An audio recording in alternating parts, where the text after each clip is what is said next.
Hello everyone, welcome to Power Electronic Lecture Series.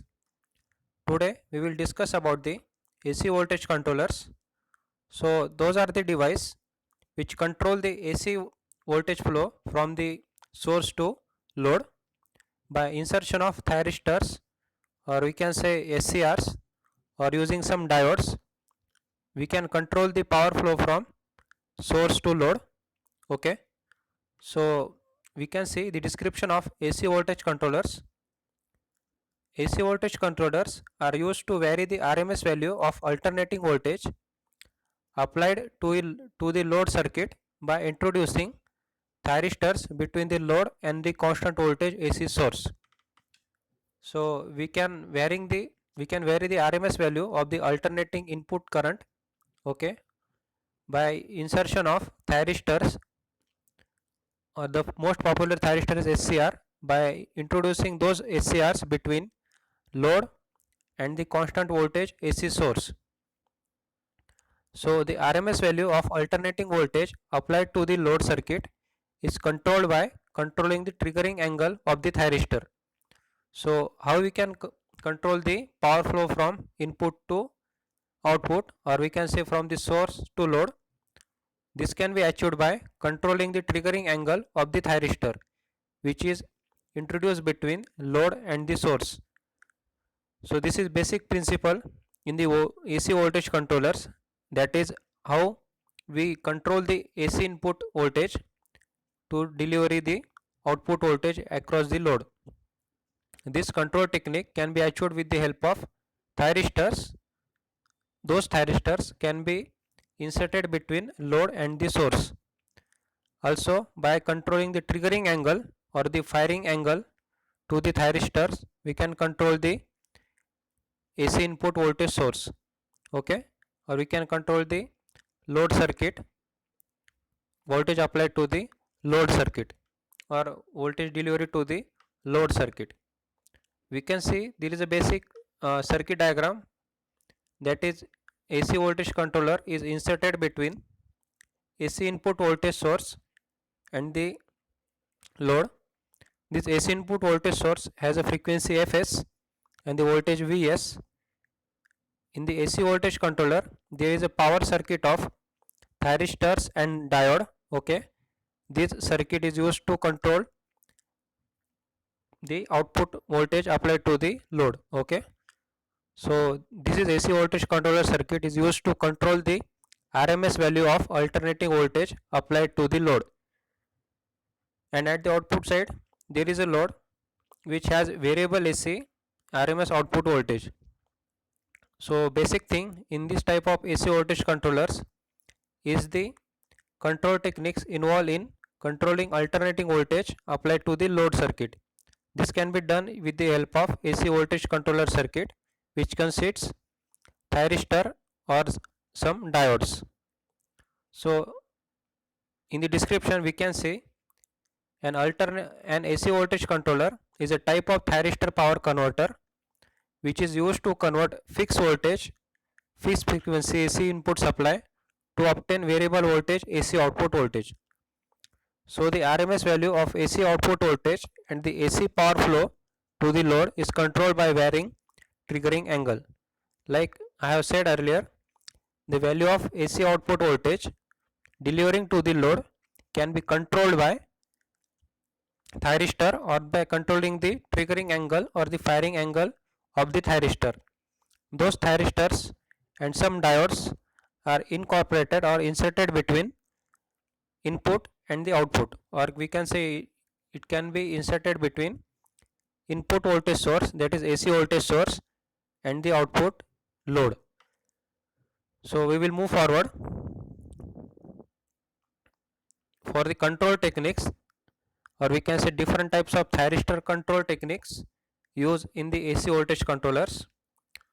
Those techniques are on off control, that is integral cycle control, and phase control.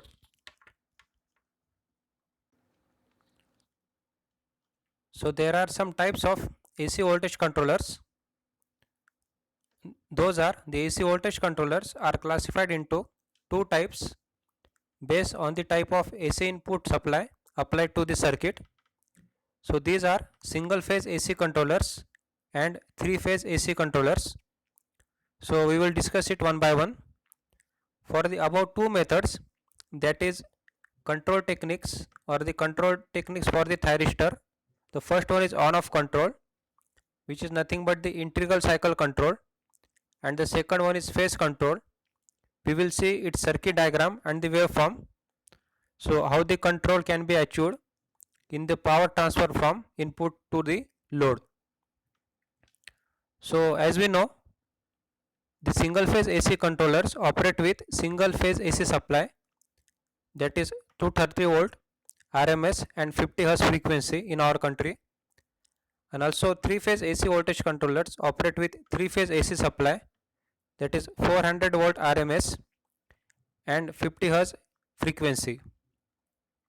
So the single phase controllers operates on 230 volt RMS and 50 Hz frequency, and three phase AC voltage controllers operates with three phase AC supply having 400 volt RMS value and the 50 Hz frequency.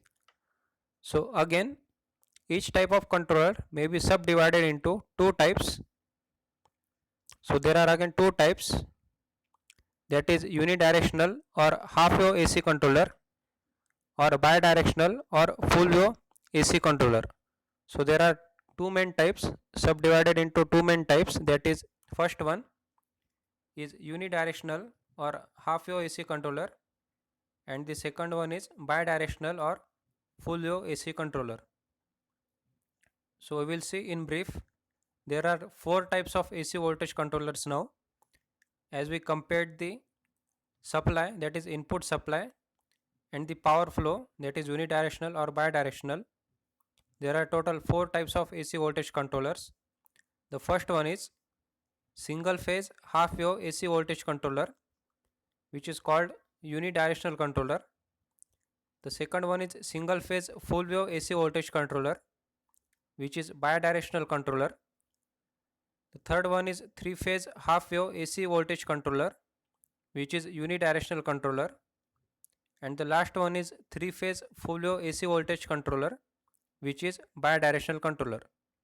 So please remember, the controller which has half wave power converter circuit is unidirectional controller, and the controller which has full wave converter circuit or controller circuit, which is bidirectional controller. Okay, so there are two types in the single phase, that is half wave and full wave, and also there are two types in the three phase, that are half wave and full wave. Half wave is called as unidirectional controller and full wave is called as bidirectional controller. So please remember, these are the four basic types of AC voltage controller depending on the input supply, that is which may be a single phase or maybe a three phase, and the unidirectional bidirectional current flow. And the upper two methods which I have told earlier, that is control techniques for the thyristor, that is on off control, first one, which is also called as integral cycle control, and the second one is the phase control. So let's see, that is the first one, that is on off control, which is also called as integral cycle control. So now we will see about the principle of on off control, which is also called as integral cycle control. This is basic circuit diagram for this method. We can see there is input supply Vs, AC supply, alternating current supply. There are two thyristors, that is T1 and T2. We can say those are the SCR1 denoted by T1 and the SCR2 denoted by T2. Those are connected in anti-parallel manner. Okay, those SCR are connected in anti-parallel manner. We can see the direction of SCR-T1, or we can say the current flow from the SCR-T1 is from left to right to the load, and the direction of current flow to the SCR-T2 will be from right to left. Okay, so there is a reverse current flow in the load when T2 will be triggered, and there is a positive current flow from the resistor when the T1 is triggered. Okay, so this may be a bidirectional AC voltage controller. You can say that it may be a bidirectional AC voltage controller. So now we will see what is on off control or integral cycle control. So I want to tell you some application of the integral cycle control. So this technique mainly used in industrial purpose.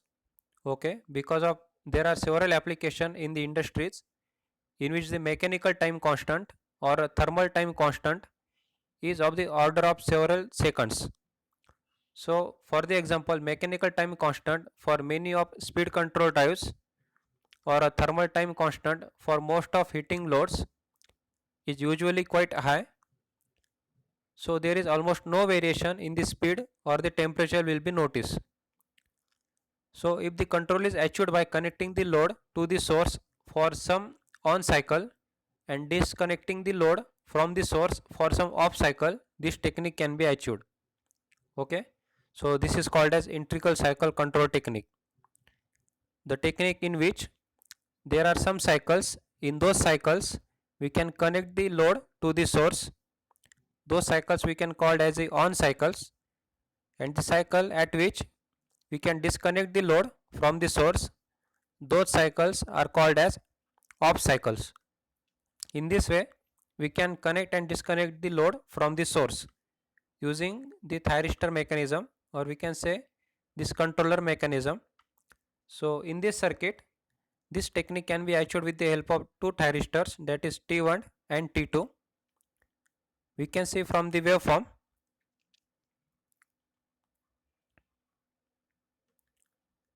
So these are the waveform for the single phase full wave AC voltage controller circuit or for the integral cycle control. We can say there are total 4 cycles of Vs is shown. Okay, there are total 4 cycles and the last one is a half cycle. So the first 2 cycles is denoted by small n, the third cycle is denoted by small m. Okay, we can see there is a output voltage VO and the output current IO which follows the voltage are getting for the small n cycle. Okay, that is for the first 2 cycle we are getting the output voltage and output current, and the third cycle there is no output voltage and output current, that is cycle number m or third cycle of the AC input supply. So for the first 2 cycles the SCR T1 and T2 will be triggered. So we can see from this circuit, for the positive half cycle of the first cycle the SCR T1 will be triggered, or we can say SCR T1 will be on. So the direction of current flow from the source to load will be left to right. Okay, or we can say from the top side to the bottom side of the resistor R the current will be flow, and during negative half cycle the current will flow from downside to top side. Okay, so it will flow from in reverse direction.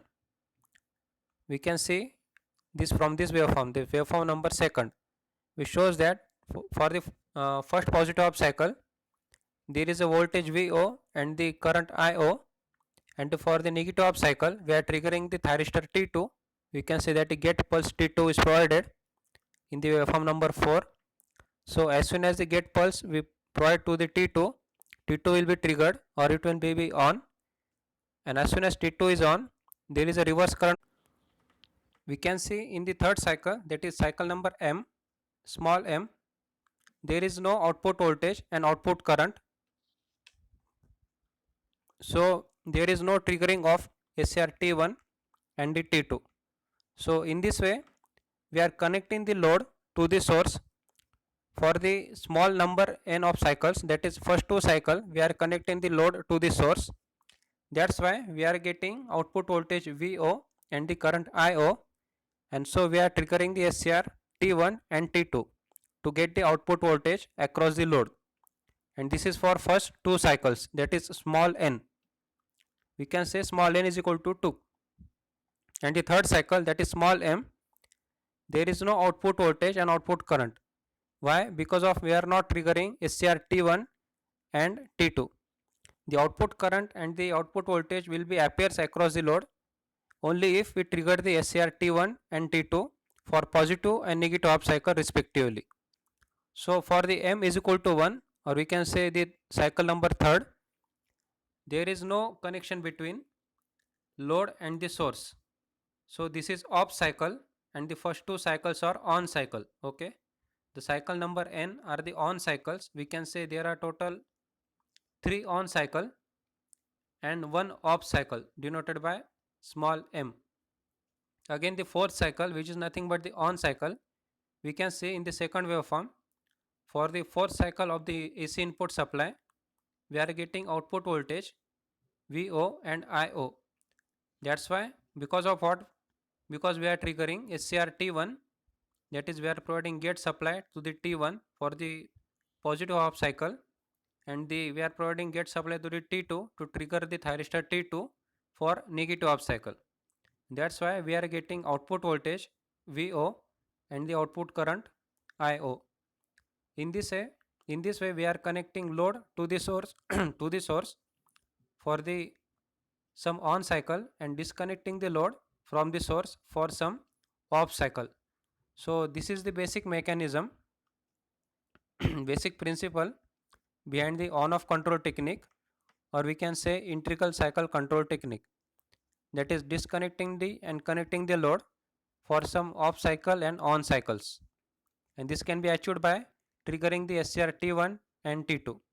So please remember, for the positive half cycle we trigger the SCR T1, and for the negative half cycle we trigger the SCR T2. There is a opposite direction between the there is a opposite direction of current at the load resistance R during trigger condition of T1 and the trigger condition of T2. So please remember this waveform. This is very simple principle. The operation will be simple. It's very simple. This is complete for integral cycle control technique. So we will move forward for some basic equations of this technique. That is, if the AC input supply is connected to the load for small n number of input cycle and disconnect for the small m number of input cycle, then T on period, which is nothing but the controller on time, is given by small n into capital T, where capital T is time period of the input cycle time, and T off is equal to small m into T, where T off is controller off time and capital T is time period. The capital T also is a inverse of frequency, and TO is the output time period, which is summation of T on plus T off. So please remember the basic very simple formulas regarding with on off control or integral cycle control. So we'll quickly move for the next method, that is principle of AC phase control or phase control technique. There are total two circuits, that is unidirectional controller. This first one is a unidirectional controller and the second one is bidirectional controller. So why it is unidirectional? Because there is only one thyristor is used. Okay, we can see in the circuit diagram there is input AC supply through this transformer, that is Vs. One thyristor T2 and D1 is connected across anti-parallel with thyristor T1. So there is no thyristor T2 is used. Instead of T2, here use is D1 diode, the load resistance R. So during positive half cycle only T1 will be triggered. So the positive half cycle of the AC supply can be controlled, but during negative half cycle there will be no control on the negative half cycle. The same supply will go from the diode. So here only positive half cycle can be controlled because of only one thyristor is used. So the current will be flow only from through the T1. So it is called as unidirectional controller. This is circuit for bidirectional controller. Here two thyristors are used, that is T1 and T2. So during positive half cycle the T1 will be triggered and the current flow from left to right, or we can say top side to bottom side of the resistor R, and during negative half cycle, that is T2, current will flow from downside to upside through the resistor R. That means the current direction will be opposite during the negative half cycle. So this is basic operation of this bidirectional controller. So the current can be flow from top side to bottom side, and it can be flow from bottom side to top side. So it is called as bidirectional controller. And here we use two thyristors. So this is basic difference between unidirectional controller. Here instead of T2 there is diode, and here are two thyristors are used to control positive half cycle also and negative half cycle also. We can see from the waveform. So these are simple waveforms for the unidirectional controller. Okay, these are the waveform of single phase half wave AC voltage controller for unidirectional. We can see the gate pulse for the thyristor T1 is provided at an angle alpha. Okay, as soon as we provide the gate pulse, we get the output voltage VO and also the output current IO. So for the positive half cycle, first positive half cycle, SR T1 is triggered and we can control the output voltage flowing towards the load. But there is no control on the negative half cycle. Likewise, we can see there is no thyristor T2, so we can't control the negative half cycle. So in this mechanism, in this circuit, only positive half cycle of this wave can be controlled. So it is called as unidirectional controller. And this is a waveform for bidirectional controller. Okay, we can say waveform of single phase full wave AC voltage controller which is bidirectional. In this technique, we are providing two thyristors, that is T1 and T2. The first waveform is input supply, that is AC Vs. The second waveform is of output voltage VO. We can see clearly there is control of positive half cycle also and the negative half cycle also. In positive half cycle, SR T1 is triggered, and in negative half cycle, SR T2 is triggered. So as soon as T1 is triggered, we get output voltage VO and the output current IO during positive half cycle. That means this cycle can be controlled using SCR T1, and during negative half cycle we trigger the SCR T2 at an angle pi plus alpha. Okay, so as soon as we trigger the thyristor T2, we get the reverse output voltage VO negative, and the current direction will be reverse, that is opposite to the previous one, that is I0. So also negative half cycle can be controlled. So in this technique, both positive half cycle and negative half cycle can be controlled with the help of thyristor T1 and T2. So it is called as bidirectional control technique, or we can say full wave AC voltage controller having bidirectional controller. So this is all regarding with control techniques of the thyristor, control mechanism or the principle for the on off control in the thyristor. That is, first one is on off control or integral cycle control, and second one is phase control. There are some other circuits of AC voltage controllers and the cyclo converters we will see in the next video. Thank you.